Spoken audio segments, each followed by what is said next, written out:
Kami bersyukur Tuhan Yesus adalah gembala yang mengasihi setiap kami.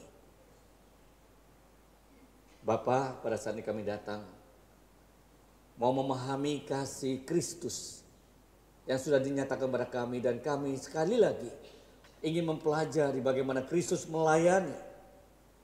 Kristus datang ke dunia memberitakan kabar baik. Selama kami di dunia ini, biarlah kami semakin diperbaharui, semakin mirip kepada karakter Kristus sampai kami dipanggil kembali ke surga. Kami ada kemajuan. Sejak kami bertobat, ada pembaharuan, ada perubahan ke arah semakin baik walaupun kami jatuh dan jatuh lagi. Kami percaya Tuhan terus membentuk kami. Beri kami Tuhan hikmat untuk memahami kebenaran firman yang akan kami baca dan kami coba pahami. Demi Yesus Kristus Tuhan penebus kami. Amin. Shalom jemaat terkasih dalam Tuhan. Kita akan melanjutkan pembelajaran firman Tuhan. Pada hari ini kita akan membacakan Markus pasal pertama ayat 12 sampai yang ke-15. Kita baca bergantian. Saya mulai ayat ke-12. Markus 1 ayat 12. Segera sesudah itu roh memimpin dia ke padang gurun.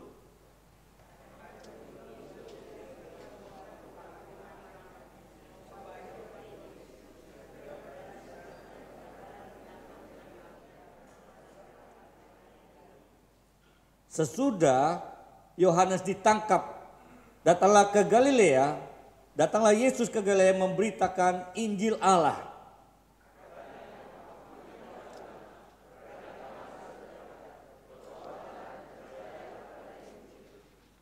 Menarik sekali Bapak Ibu terkasih dalam Tuhan.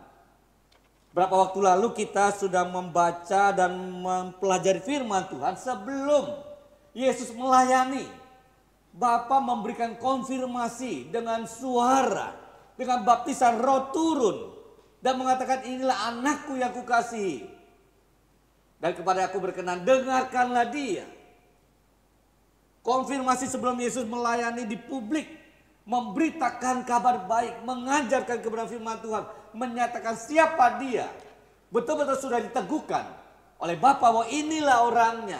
Dan Yohanes juga tahu. Dia membaptis, mengkonfirmasi dengan tidak layak bahwa inilah yang kupersiapkan, yang dinubuatkan oleh Nabi. Dan setelah itu kita lihat Markus menuliskan tulisan yang Tuhan ilhamkan. Yesus dibawa oleh Roh Kudus untuk dicobai oleh iblis. Inilah gambaran kita sebagai orang Kristen. Waktu kita menjadi orang Kristen, kadang-kadang kita mengatakan, hidup saya mau bahagia jadi orang Kristen. Hidup saya tidak ada kesusahan jadi orang Kristen. Saya akan bebas dari segala kesulitan yang selama ini mungkin kita bilang iblis yang menggoda saya. Kita pikir waktu menjadi orang Kristen, waktu percaya Yesus, justru iblisnya makin jauh. Tidak mungkin lagi mencobai kita. Yesus kita lihat di sini.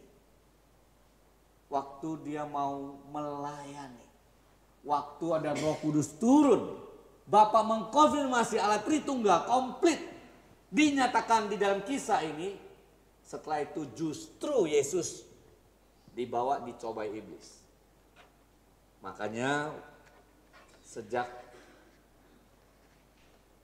remaja kami sudah diberi pengertian. Waktu KKR di dalam satu retreat. Waktu ada anak remaja bertobat. Waktu mereka sungguh-sungguh mau ikut Yesus. Apalagi yang mau hidupnya diubahkan. Bukan yang pertama kali. Mereka mau sungguh-sungguh diubahkan. Yang percaya Yesus dan mau jadi hamba Tuhan. Kita bilang yang bertobat ikut Yesus pertama kali. Bukan berarti masalah hilang. Bisa saja makin sulit. Pulang ke rumah. Mulai jadi orang Kristen yang mau baca Alkitab, mau ke gereja, sungguh-sungguh. Yang tadinya diajak oleh teman ikut retret, mau ke gereja, dilarang orang tua. Mau dibaptis, diusir dari rumah. Mau melayani Tuhan, mendapat tantangan dari teman-teman, lu sok suci lu dan sebagainya. Itulah nyatanya. Menjadi orang Kristen tidak lebih mudah di dalam kenyataan kita sehari-hari. Bahkan mungkin lebih sulit. Mungkin lebih menderita. Mungkin iblis lebih lagi giat untuk menjatuhkan kita. Dan kita sering jatuh. Inilah sasaran yang iblis terus sasarkan setiap anak Tuhan. Yang justru dikonfirmasi, lebih melayani, lebih memberitakan Injil, lebih giat. Iblis lebih mensasarkan. Dan Tuhan memang mengizinkan itu. Supaya kita semakin bersandar dan dibentuk oleh Dia. Waktu kita mendengar Yesus dicobai iblis, dalam benak kita sebenarnya kita mengatakan siapa Yesus ya? Bagaimana Yesus sebagai Tuhan, sebagai manusia waktu Dia datang ke dunia, kok bisa dicobai? Emang iblis yang ada kerjaan? Mengapa Allah bisa dicobai? Nah, apa esensi Yesus dicobai waktu Dia menjadi manusia? Dalam Ibrani 4 ayat 15 dikatakan kita punya imam besar, bukanlah imam besar yang tidak turut merasakan kelemahan-kelemahan kita. Sebaiknya sama dengan kita, Ia telah dicobai, hanya tidak berbuat dosa. Yesus dicobai oleh iblis. Jelas sekali Alkitab mengatakan Yesus imam besar, perantara, mewakili kita semua, menjadi manusia sejati. Dia dicobai. Dia merasakan kesulitan-kesulitan yang nyata sebagai manusia mengalami pencobaan. Tapi Dia tidak berdosa. Dia Allah yang sejati. Dia tahu pencobaan itu sulit. Dia merasakan bagaimana pencobaan itu. Waktu lapar, 40 hari tidak makan. Yesus mengatakan, coba jadikan batu ini roti. Seperti lagu We Are the World, We Are the Children. Pakai kutip itu. Bisa nggak batu jadi roti? Iblis mencoba Yesus tahu lapar. Tapi Yesus bisa menang. Tidak berdosa. Bagaimana kita menjelasi bahwa Yesus dicobai? Ini pertanyaan paradoks.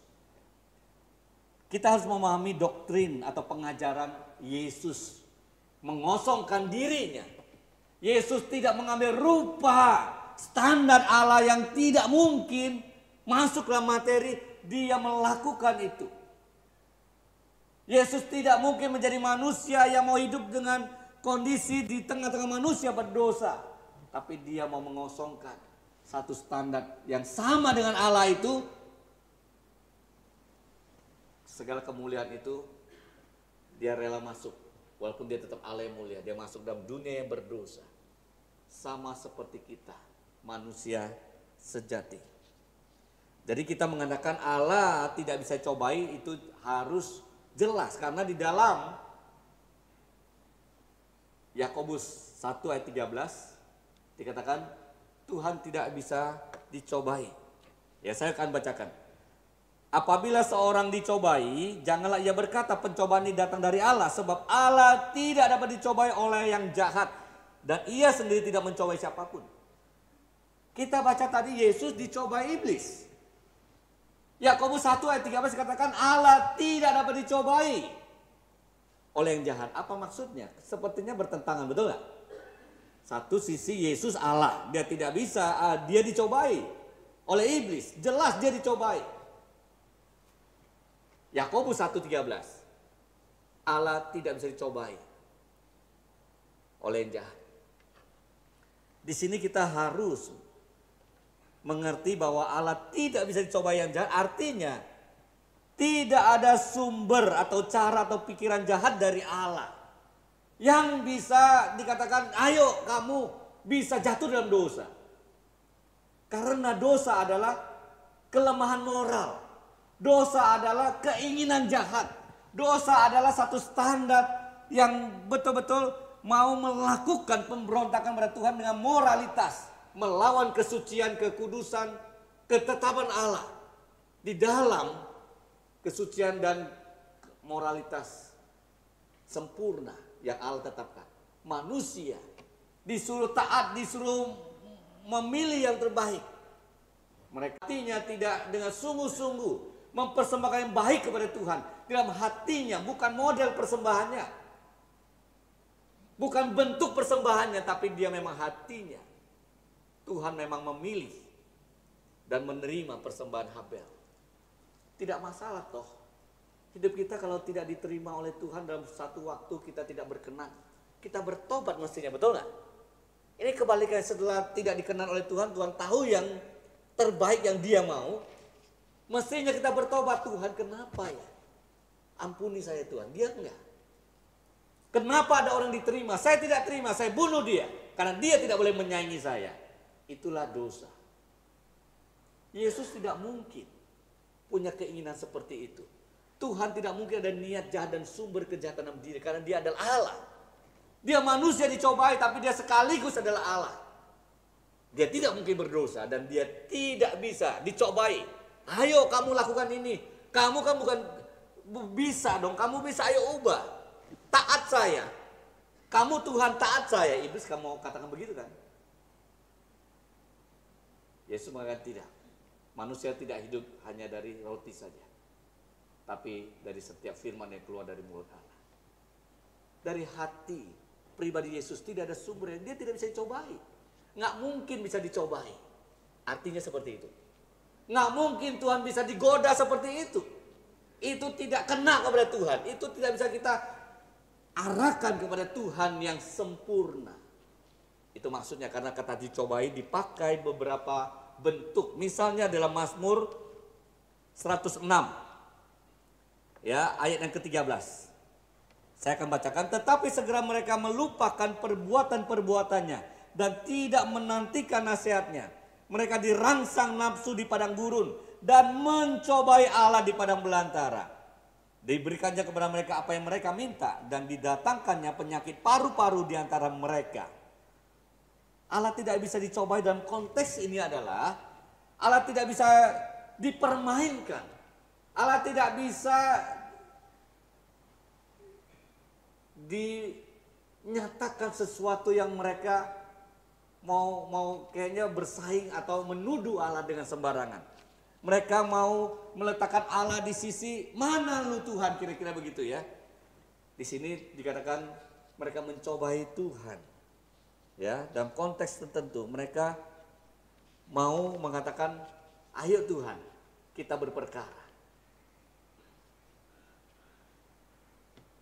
Jangan kita dalam konteks ini, jangan sampai Allah dalam kedaulatannya, kesuciannya, kebenarannya menghukum kita. Ya, mereka mencobai. Mereka mau mengatakan Allah, lu kok begini ya? Nah, hati-hati dalam konteks ini. Kalau Allah di dalam kesucian kebenarannya, kita yang sembarang menuduh Allah, dia akan berperkara pada kita. Dan Israel memurnikan Tuhan. Pada saat Israel mencobai Tuhan dengan cara seperti itu. Di dalam Kolose 2:9 dikatakan,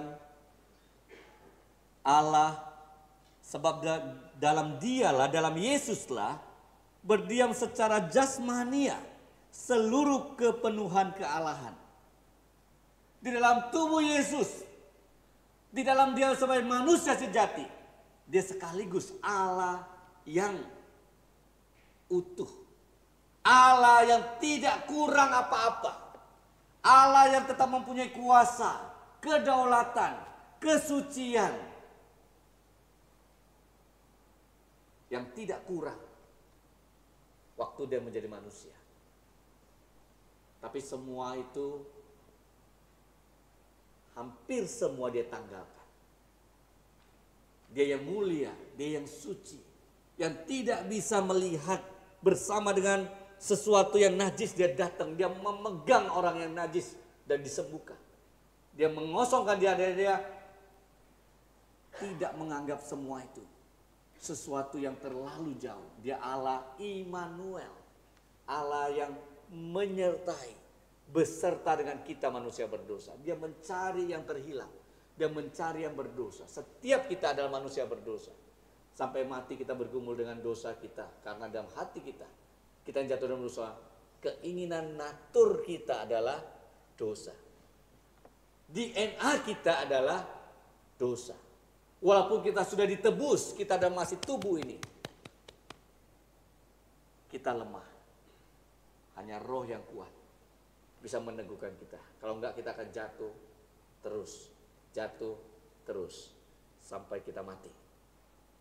Kehidupan orang Kristen walaupun disertai Roh Kudus, tidak otomatis kebal kepada dosa. Kita manusia yang begitu lengah. Nah, dalam Yohanes 1 ayat 1 dikatakan pada mulanya adalah firman. Firman itu bersama-sama dengan Allah dan firman itu adalah Allah. Ia pada mulanya bersama-sama dengan Allah. Segala sesuatu dijadikan oleh Yesus. Tanpa Yesus tidak ada sesuatu pun yang telah jadi dari segala yang telah Dia jadikan. Dia Tuhan, bersama dengan Tuhan. Yesus pencipta, kekal. Inilah pre-eksistensi Yesus. Sebelum Dia jadi manusia, Dia adalah Allah. Sebelum Dia datang menjadi manusia, firman menjadi manusia, Dia Allah yang kekal. Dia bersama dengan Bapa. Dia bersama dengan Allah Roh Kudus. Dia datang kepada dunia sementara. Nah, kalau dua sisi ini kita pahami, kita makin mengerti bahwa Dia sepenuhnya Allah yang kekal. Kita tidak bisa tolak. Waktu Dia jadi manusia, Dia membaca Taurat. Dia adalah keturunan Daud. Dia adalah gembala Daud itu. Dan Daud mengatakan, Tuhan adalah gembalaku. Bukan orang lain menceritakan Yesus, tapi Yesus datang sendiri. Dia membuka dirinya. Inilah aku datang ke dunia. Aku lahir menjadi manusia. Umur 30 dia mau melayani, dia dibaptis. Dia dibawa oleh Roh Kudus. Dibawa oleh Roh Kudus ke padang gurun untuk dicobai oleh iblis. Setiap kita waktu dicobai kita bilang kan, semua gara-gara setan. Atau kita tuduh tetangga kita, saudara kita, gara-gara lu gua susah. Kadang-kadang Roh Kudus, Tuhan yang membawa kita ke dalam kondisi, artinya Tuhan mengizinkan kita ke dalam kondisi tertentu supaya kita memang dicobai oleh iblis. Tuhan izinkan. Yesus dibawa loh. Kita nggak kayak gitu kayaknya. Kita dalam diri kita sendiri. Kita dicobai oleh diri kita sendiri. Tapi Tuhan mengizinkan. Seperti Ayub, Tuhan mengizinkan. Oke, silakan. Jangan ambil nyawanya. Tuhan buka. Tuhan nggak perlu bukti, Dia udah tahu Ayub hambaku yang setia. Apain pun dia, silakan kata Daud, kata Tuhan ya. Jangan ambil nyawanya aja. Tuhan nggak perlu bukti kan, Dia tahu. Dia udah bilang Ayub tidak ada orang seperti dia. Jujur, takut akan Tuhan. Orang saleh, menjauhi kejahatan. Di seluruh bumi tidak ada orang seperti dia sebelum dia. Tidak ada yang lain. Iblis bilang coba ambil kesehatan. Coba ambil kekayaannya, kira-kira begitu. Coba ambil semua, dia masih setia gak? Tuhan bilang oke. You perlu bukti? Silakan, nggak boleh ambil nyawanya. Jadi yang perlu bukti siapa? Iblis dan orang lain. Tuhan izinkan. Setiap kita yang setia, Tuhan kadang-kadang izinkan kita betul-betul hancur untuk membuktikan pada dunia dan si jahat bahwa kita adalah miliknya. Bagus sekali, janganlah kita cepat menuduh Tuhan. Ayub kelepasan, dia bertobat. Dia kira Tuhan yang jahat. Dia kira Tuhan yang punya inisiatif. Dia tarik semua perkataannya. Sekarang aku kenal Tuhan. Bukan kata orang, bukan kata yang ngajarin aku, bukan kata orang-orang dikatakan Tuhan mestinya begini. Aku ngalami Tuhan sendiri. Dalam semua penderitaan itu, dia mengenal Tuhan yang sejati. Waktu kita menderita, kita susah, kita berdosa, kita bergumul dengan Tuhan, atau bergumul dengan diri kita yang susah, atau bergumul dengan diri kita yang merasa, kok Tuhan tinggalin saya ya? Kok kita merasa kok kita tidak berguna ya? Ayub akhirnya dia bergumul dengan Tuhan, bukan penderitaannya. Waktu dia bergumul dengan penderitaannya, Tuhan terlalu jauh. Waktu dia tahu Tuhan berkarya, Tuhan jawab semua pertanyaannya. Tuhan jawab semua pergumulannya akan keberadaan Tuhan. Dia sadar, dia tahu, dia kembali pada Tuhan.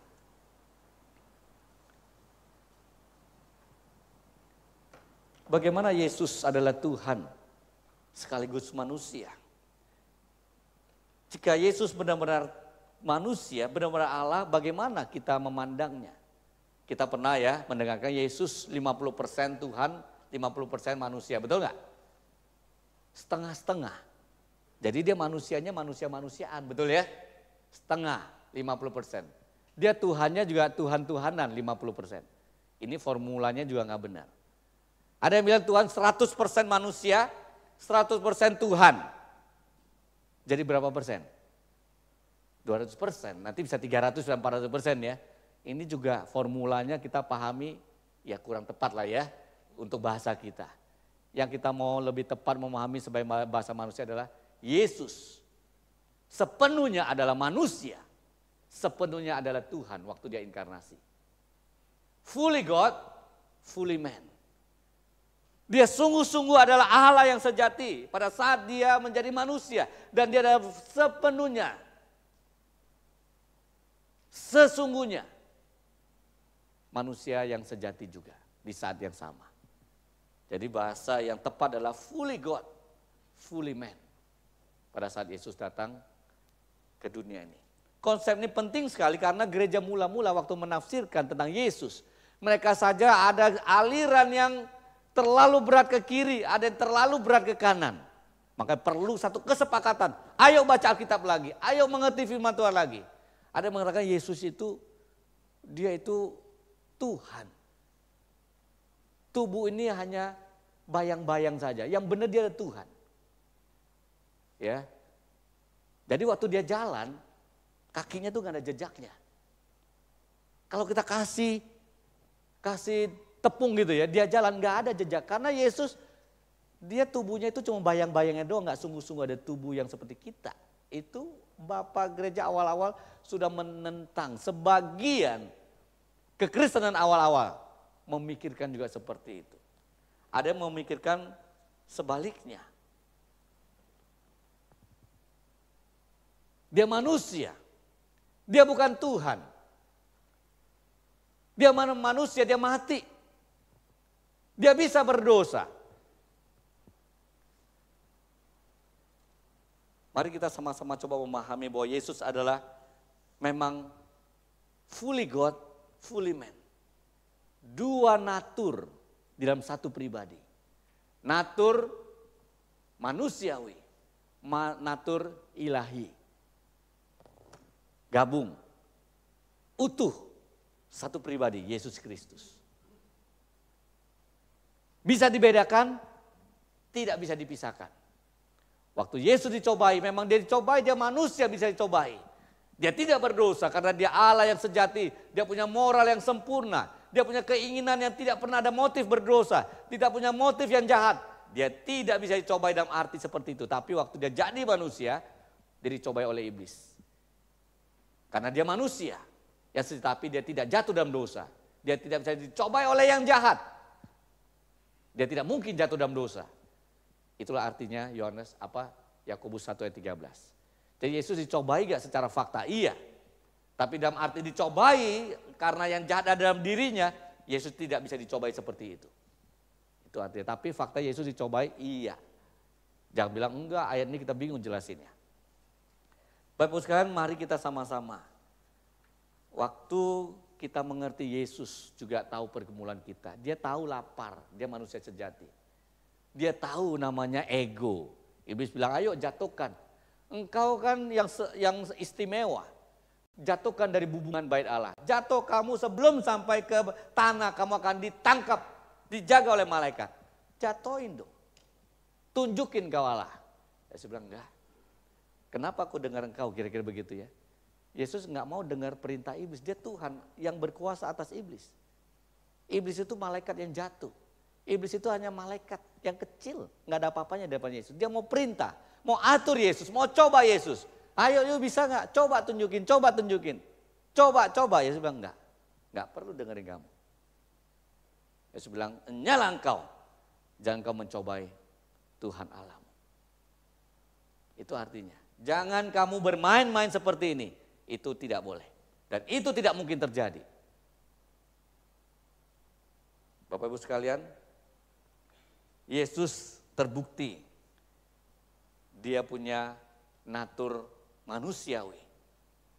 Yesus juga punya natur ilahi dan satu pribadi.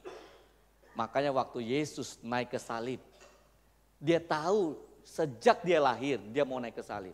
Dia tahu waktu dia muda banyak orang-orang yang dihukum karena pemberontak kepada Romawi. Disalib. Bapaknya tukang kayu Yusuf. Mungkin pernah membuat salib bagi orang-orang yang dihukum mati karena pemberontakan pembunuh. Dia lihat itu, dia tahu namanya salib. Dia tahu dia datang untuk naik ke salib. Dia datang untuk menjadi kurban menggantikan kita. Jadi waktu Yesus mau disalib dia bukan ketakutan seperti orang takut mati. Yesus dalam ketakutan digambarkan di situ berpeluh. Titik-titik keringatnya itu adalah campur darah.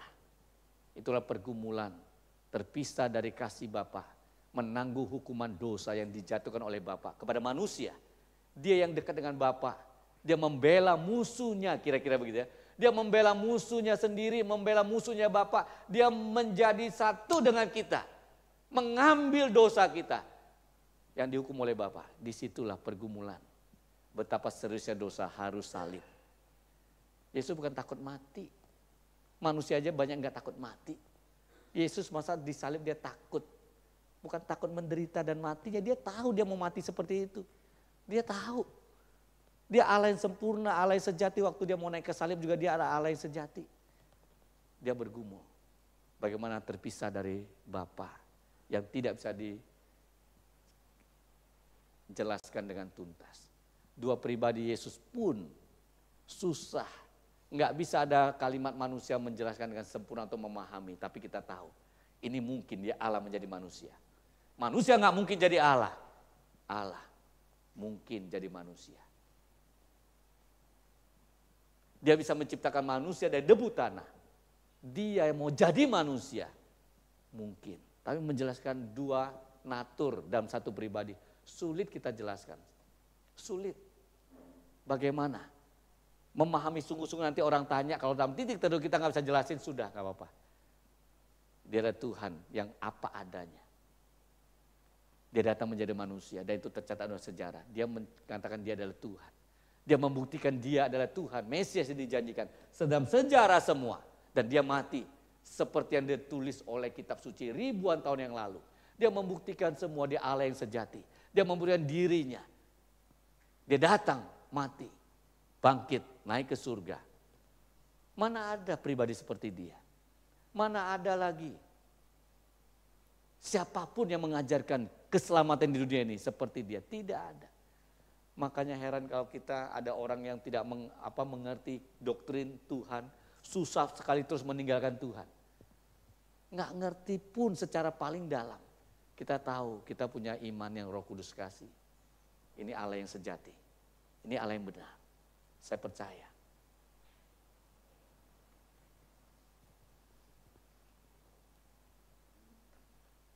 Waktu kita melihat Yesus waktu dia dicobai, ya, dia menang. Ini satu tipologi, ya, seperti Musa puasa 40 hari di padang gurun. Umat Israel gagal, Yesus berhasil. Ini gambaran di padang gurun, itu tempat binatang-binatang liar. Di padang gurun, Yesus bersama binatang liar. Adam, dia mewakili Adam, tipologi Adam juga. Adam di Taman Eden. di taman yang sempurna, bersama binatang yang nice. Tapi dia berdosa. Yesus adalah Adam kedua. Yesus adalah nabi yang akan datang yang lebih besar dari Musa. Begitu gambar Alkitab begitu jelas kepada kita.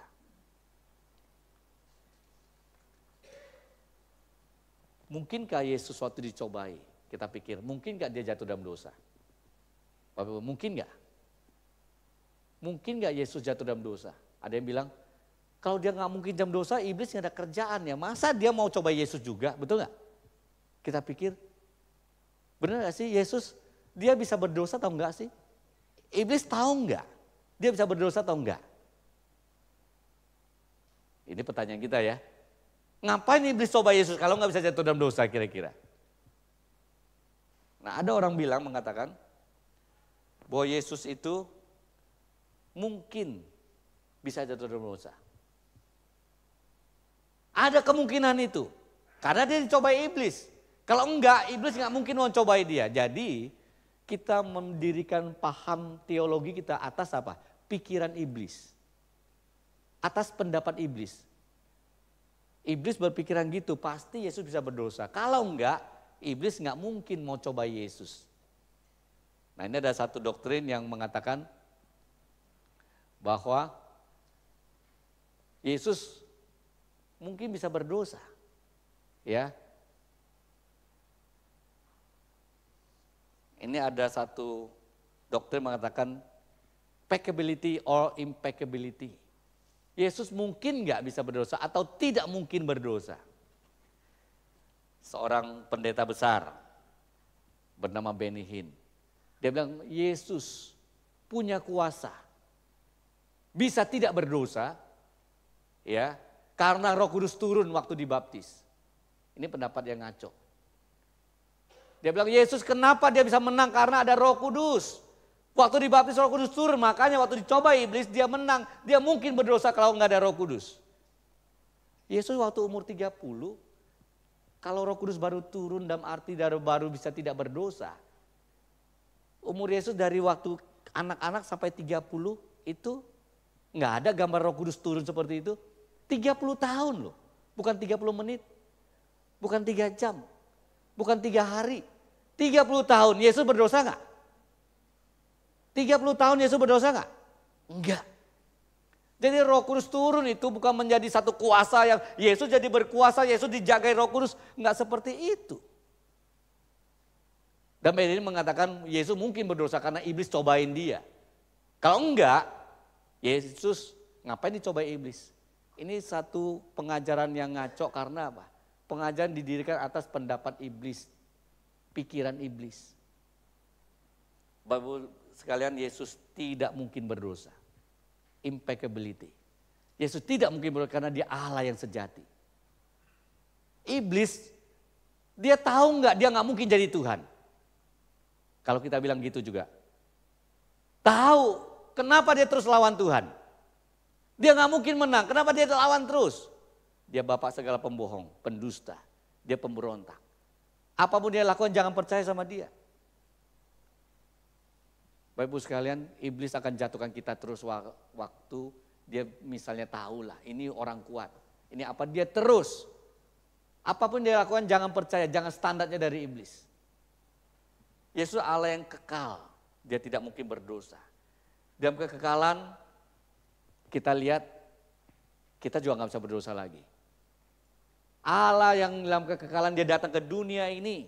Dia bisa dicobai dalam arti dia bisa berhadapan dengan orang yang jahat, iblis yang jahat. Dia bisa membiarkan dirinya dipermainkan seperti itu tapi dia tidak bisa dicobai yang jahat. Dia tidak mungkin jatuh, dia tidak mungkin ada natur yang jahat. Dia tidak mungkin berpikiran jahat. Dia Allah yang sejati.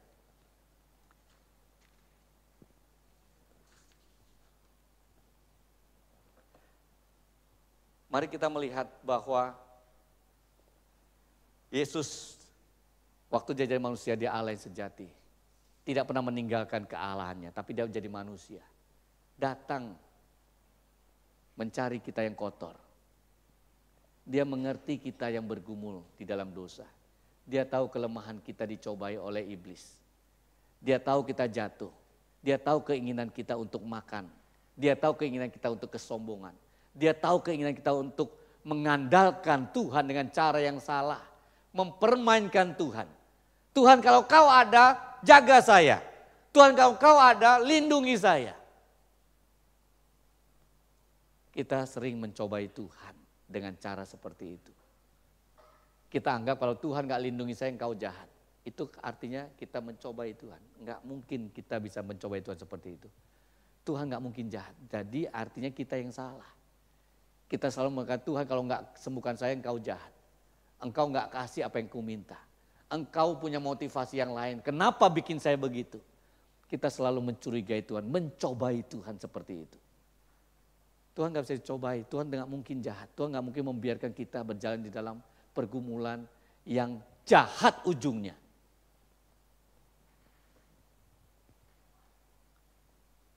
Israel mencobai Tuhan. Kejahatan, kegagalan, tidak tertata, kontras dengan apa yang Yesus nyatakan di dunia ini. Waktu dia mengalami pencobaan, dia taat. Waktu mengalami Getsemani, dia bilang kehendakmu yang jadi. Engkau tidak mungkin jahat. Dia percaya kepada Bapaknya. Dia masuk di dalam salib penghukuman kepada dosa, kejahatan kita pun. Bapaknya baik. Bapaknya tinggalin dia pun, Bapaknya baik. Dia tetap jalan, kehendakmu jadi. Bapak Ibu sekalian, mungkin hari ini kita banyak pertanyaan, Tuhan kenapa hidupku seperti ini? Kenapa aku banyak pencobaan? Kenapa enggak pernah selesai hidupku susah? Jangan mencurigai Tuhan. Tuhan akan mendatangkan kebaikan kepada kita. Iblis kalau mencobai kita, itu untuk menjatuhkan kita, menghancurkan kita. Tuhan tidak pernah punya motivasi untuk menghancurkan kita. Tuhan mau memberi kita ujian, supaya kita dimurnikan. Supaya kita makin mengenal Dia, seperti Ayub. Jadi Tuhan gak pernah punya motivasi jahat. Jangan sekali-kali kita terus menerus, Tuhan kenapa ini, kenapa itu. Jalankan saja, hidup ini singkat. Semenderita apapun kita harus siap. Kita manusia di dunia berdosa, bisa sakit, bisa kecelakaan, bisa ditipu, bisa kehilangan sesuatu, bisa mengalami sesuatu yang begitu jahat di dunia ini. Sampai kapan? Enggak selamanya. Kita sakit yang paling sakit berapa lama? Sampai kita mati. Berapa lama? 60, 70, 80 tahun, 100 tahun. Mau sakit mengerang apapun. Ada anak Tuhan yang sudah setia. Banyak di dunia ini yang bisa. Kita mau juga bisa ya. Sakit apa yang kita alami? Diabetes, kanker, paru-paru, jantung, saraf, otot. Semua sakit. Bisa kita katakan Tuhan aku mau tetap percaya Tuhan. Aku sudah diselamatkan, aku dikasihi. Sakit ini aku gak tahan tapi aku percaya Tuhan. Aku teriak kesakitan tapi aku percaya Tuhan bisa melegakan saya. Sakit pun suatu hari berakhir, aku punya Tuhan yang melindungi saya. Terlalu banyak kesaksian anak Tuhan yang terlalu sakit, terlalu menderita. Dia bilang aku percaya. Aku gak mau mencurigai Tuhan. Tuhan sudah terlalu baik. Tuhan sudah terlalu baik. Kita terlalu sedih, kehilangan mungkin orang yang kita kasihi, kehilangan pekerjaan, kehilangan mata pencarian. Berjuanglah terus. Berjuang dalam pergumulan yang paling sulit yang kita merasa enggak kuat. Minta kekuatan dari Roh Kudus. Minta kekuatan dari Tuhan. Apapun itu kondisinya. Tuhan mau membentuk kita. Karena Tuhan ada Tuhan yang sudah menebus kita. Kita tidak akan dibiarkan selamanya. Kita akan dilepaskan dari yang jahat. Mari kita sama-sama kembali melihat kepada kasih Tuhan. Dia yang dicobai, dia memberitakan pertobatan. Pertobatan waktu itu kita harus ingat ya, itu hampir semua adalah orang yang sudah baca Alkitab perjanjian lama. Orang-orang Yahudi, orang yang punya kebenaran, tapi mereka tidak percaya kepada Mesias yang datang.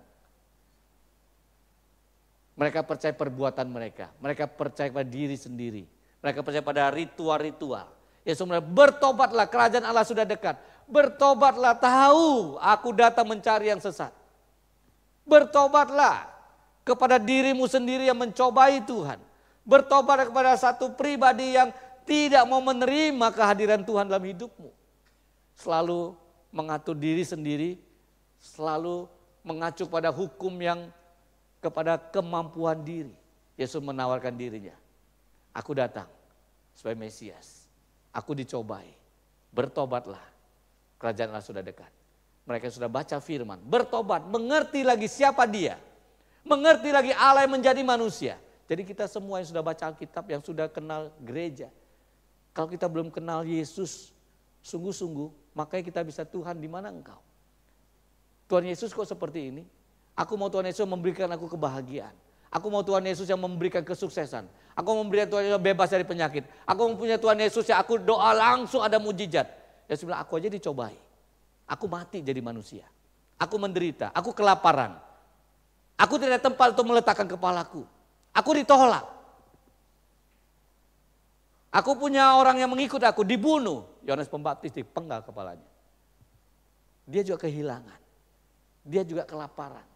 Dia juga tidak punya pegangan yang dia bersandar kepada satu pimpinan yang Bapa berikan pada dia. Dia percaya pada Bapaknya. Dia percaya, dia berjuang, dia berjalan. Dia suruh muridnya masuk ke rumah-rumah. Nanti ada orang yang memberikan belas kasihan padamu. Terima itu sebagai upah untuk makan minummu dan sebagainya. Yesus juga berjuang untuk makan sehari-hari, Bapak Ibu. Dia tidak selalu memecahkan roti mujizat. Dia juga ada orang yang mengenal dialah Mesias. Dia pengajar yang istimewa. Dia punya otoritas. Ini guru yang berbeda. Pada murid-murid memberitakan Injil, ini pengajar yang benar. Mereka mendukung, memberikan uang, memberikan makanan. Yesus pun pelayanan mengandalkan manusia. Dia mau para pengikutnya memberi sesuatu untuk murid-muridnya juga memberitakan Injil. Murid-murid disuruh waktu memberitakan Injil kan, pakai kasut, pakai jubah, jalan. Percaya, Tuhan pimpin. Jadi hidup kita memang gak gampang. Yesus di dunia ini juga gak gampang. Mau apa-apa mujizat, mau enggak. Dia gak lakukan banyak untuk dirinya. Dia lakukan untuk semua orang. Dirinya sendiri gak pernah ada mujizat. Bikin makanan, batu jadi roti makan. Enggak, iblis suruh aja waktu dia lapar dia gak lakukan. Dia lakukan semua untuk manusia. Roti untuk manusia yang perlu. Sembuh untuk manusia yang sakit. Bukan untuk dirinya. Yesus gak pernah mikirin dirinya sendiri. Dia di bukit, dia tidur di situ, dia berdoa. Dia gak turun-turun semalam-malaman. Di bukit. Di sono itu kadang-kadang panas dingin kalau malam. Yesus berapa kali dia semalam-malaman berdoa di atas bukit. Murid-murid cari gak ada. Dia di sono. Yesus gak nyaman seperti para pendiri agama, punya rumah. Tinggal di rumah mewah atau di rumah yang santai, terus ngajar. Yesus tidak seperti itu. Makanya hidup kita kalau dikasih berkat, cukuplah kalau Tuhan izinkan penyakit, penderitaan, kesusahan, penghinaan. Terimalah, jalanilah, tetap percaya pada Yesus Kristus. Dia Allah, dia anak Allah, dia mengalami pencobaan. Dia lebih susah dari kita, tidak ada yang lebih susah dari Yesus. Dia Allah dicobai, dia Allah menderita sakit, dia Allah mati hina. Tidak ada yang seperti dia. Mari kita berdoa. Bapa di surga, kami bersyukur untuk firman Tuhan. Biarlah teladan Yesus, siapa Yesus sebenarnya. Semakin dalam kami pahami sehingga kami ikut Yesus bukan karena kepercayaan atau agama mencari sosok kami bisa bersandar menjadi manusia yang bisa minta-minta sesuatu. Menjadi manusia bisa punya sosok pribadi kekuatan yang di luar manusia. Bukan itu, tapi kami mengenal pribadi. Tuhan yang menjadi manusia, Tuhan yang mengasihi kami, Tuhan yang memberi teladan, Tuhan yang betul-betul mempersiapkan diri kami sampai kekekalan. Tuhan yang begitu dekat dengan kami melalui Roh Kudus yang diberikan, sekaligus Yesus yang terus diajarkan kepada kami. Ajak kami mengenal lebih dalam, mengikut Yesus lebih dalam. Seperti Yesus lebih lagi, karena kami begitu lemah. Kami perlu anugerah-Mu. Sebentar kami akan mengikuti perjamuan kudus. Biarlah perjamuan kudus adalah menjadi perjamuan yang dipenuhi oleh Kristus yang hadir. Dipenuhi oleh anugerah Kristus. Kasih Kristus. Pribadi Kristus. Sehingga perjamuan yang kami terima sungguh-sungguh memberikan iman kepada kami untuk menantikan Yesus datang kembali. Kami terus memberitakan Injil sampai akhir hidup kami. Menyaksikan kabar baik melalui hidup kami sampai akhir hidup kami. Terpuji nama-Mu. Demi Yesus Kristus Tuhan penebus kami. Amin.